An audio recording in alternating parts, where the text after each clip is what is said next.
Welcome to the Trust Factor Podcast, the only podcast that guarantees your success when you implement its divine age-old teachings. Good morning, my dear friends. Shavua Tov, wishing you an amazing week. We had a meaningful Shabbat. I don't know if you did anything to try and amp up your Shabbat like we were talking about on Friday or on Thursday. Very important. But if you did, wonderful. Send me some feedback. I'd love to know what you did. It would be amazing to be able to take tips and tricks that you guys have done, things that you've put into place, like I've shared with you guys on Friday about some of the exercises that we used to do in our family, especially when the kids are growing up. You don't have to just do them when the kids are growing up. You can do it as adults. You can do it on your own.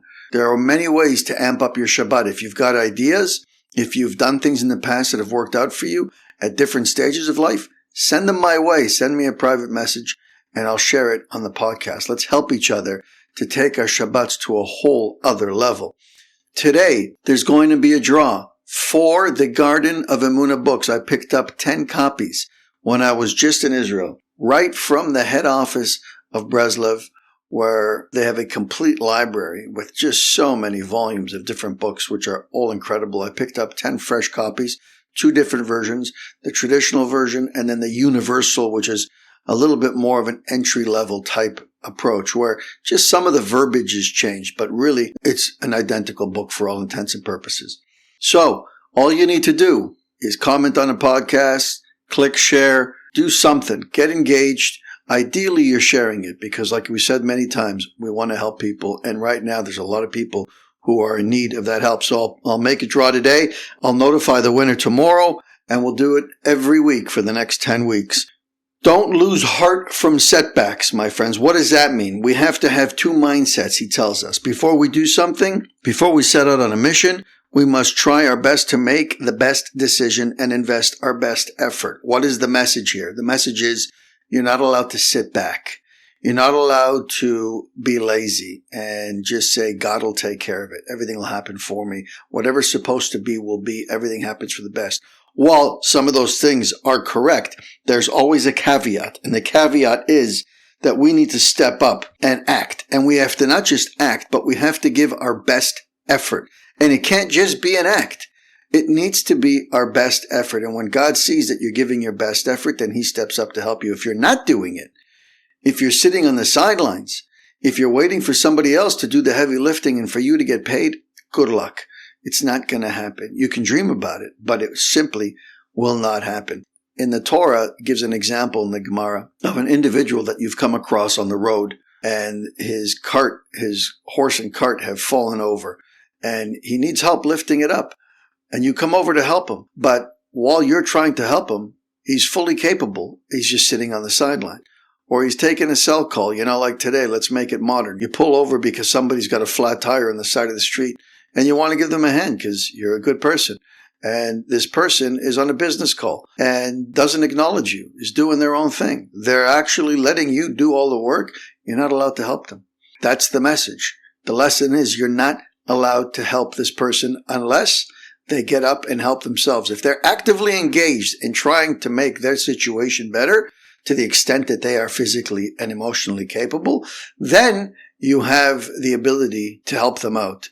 It's the same thing, my friends. God will not help you if you're not willing to help yourself. That was just the first sentence.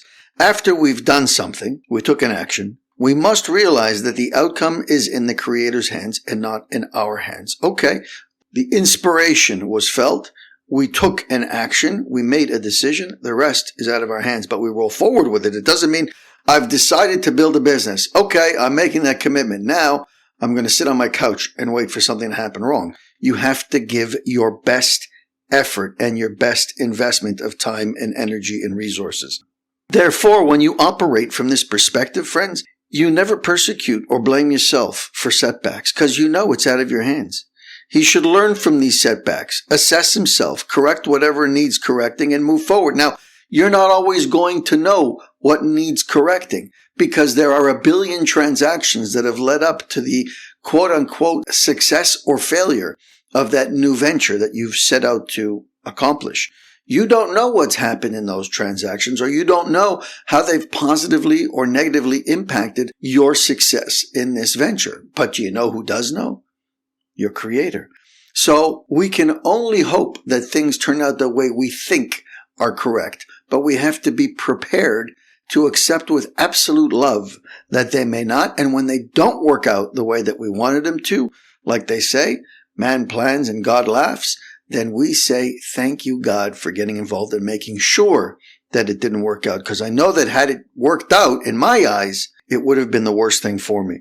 When we don't succeed, it's because the Creator, for a good reason, didn't want us to succeed. Our job is to accept our setback lovingly and with emunah and learn from our mistakes. That way, we turn our setbacks into a victory, for they bring us closer to the Creator and trigger a much better second effort. Why do you think the answer to the question of whether the test is greater to be wealthy beyond compare or to be destitute and poor, which is more difficult of a challenge? I've asked this, I think, in season 1. You take two different scenarios. One is you've got more money than you know what to do with, and the other is you don't have food in the fridge. Which is a bigger test? And the answer to that is to be wealthy. You might think to yourself, what are you talking about? I can buy any amount of food I desire. I can buy any material asset. I will lack for nothing. Now, if you remember not long ago, we talked about the snake and Adam and Eve, but that's not what I'm bringing. I'm bringing what he says over here. Why is it better to be destitute? Because the person who has nothing is constantly trying to gain something. They're looking for a meal. They're looking for an opportunity, for a job, for something to be able to get them what they need to survive. So what do they find themselves often doing? Screaming out to their Creator. I need help. God, please help me. I'm going to try and do A, B, or C. Please, God, I can't do it without you. And the longer they go not having anything, the louder those prayers become. The more consistent, the more frequent, and the louder they become. The person ends up screaming out to his Creator for help because he's starving. Now, while that may not sound like a good situation, and it clearly isn't, what it is doing is it's giving that individual perspective. It's allowing him the opportunity to connect back to his Creator. Whereas the opposite individual is not dealing with that. He's got the opposite problem. He thinks he can control everything in the world. He thinks everything starts and stops with him. He's never missed a meal, and he's probably never going to miss a meal. So you know what the last thing in the world is that he needs? Is a relationship with his Creator. What do I need my Creator for? I don't need anything from him that I can't get from myself. So that individual never finds themselves crying out to their Creator. Now, these are just generalities, my friends. I will show you many very, very wealthy people who have everything that they could ever need and all the things they could ever want, and yet they're connected to their Creator because they have their heads on straight. And I could show you people who are broke and destitute who still refuse to call out to their Creator. Obviously, there are exceptions to the rule, but they are just that, exceptions. The vast majority of people who have too much material wealth do not look for a relationship with a Creator whose intention is to provide. That's the relationship. You can provide. Well, what do I need him for? I can buy the best doctors on planet Earth.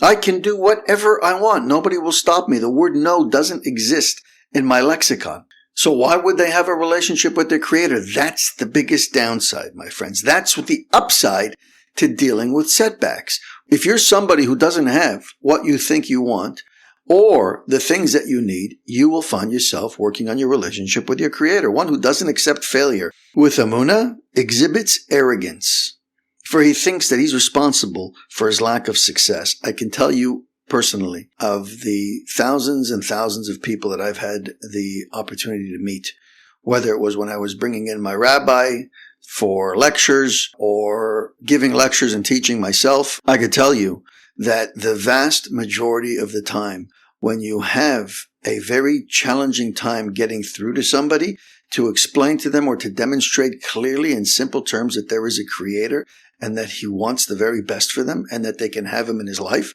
the number one reason that you get pushback from people is because of arrogance.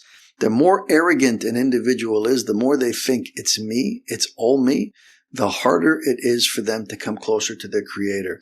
The people who have less of an ego, who are willing to accept that they don't know everything, who are willing to accept that they are human and that they will make mistakes and that they are willing to accept assistance from an outside force without having it be a shot to their ego, those are the people that are much easier to bring online. So much easier because they're open-minded and they're willing to accept that they don't know everything.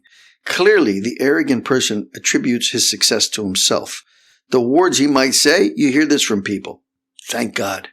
With God's help.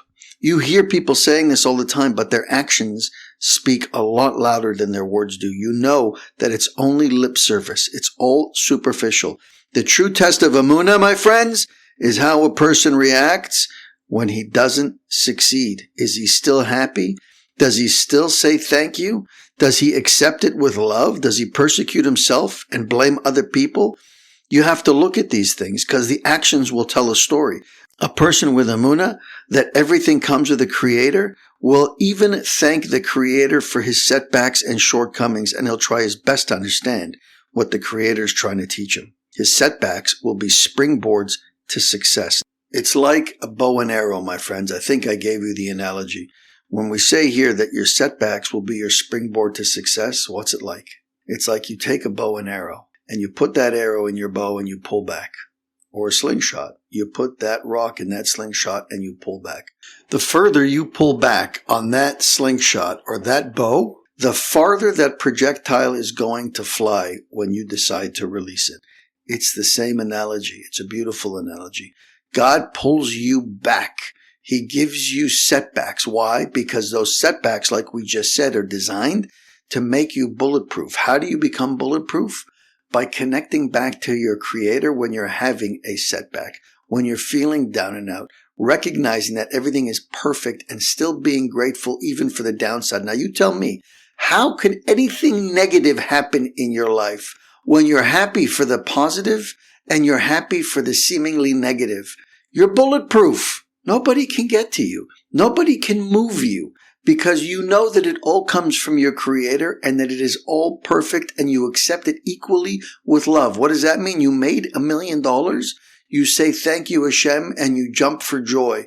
10 out of 10. When you've lost $1 million, it's the same reaction. You jump for joy. It's 10 out of 10 on the joy scale. It sounds crazy, but I can assure you that there are many people who operate just that way. That is a clear indication that that person is walking in this life stuck, glued to his Creator. You have no idea the confidence and the resilience that it builds in an individual. You have the tools to take on absolutely every situation and every human being that could ever come your way. It's all just water off a duck's back. Can you imagine? It's right there for the taking, my friends. Make the investment. Give it a shot. You will see miracles happen in your life. Have an amazing day. Have an amazing week. We chat again, my friends, tomorrow.